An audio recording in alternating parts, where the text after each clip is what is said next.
தொடுத்த மலரோடு தூபம் சாங்கும் கொண்டு எப்பொழுதும்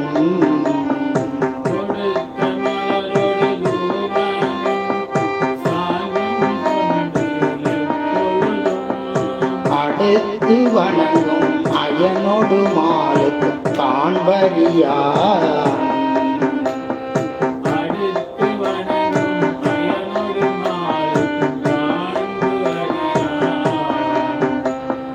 ஓடிக்கொண்டு அணிந்து பொன்னாகிய தில்லை சிற்றம்பலவன்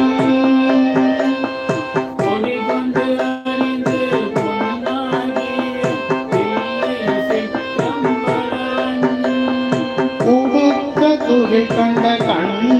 கொண்டு மற்றினி காண்பது என்னே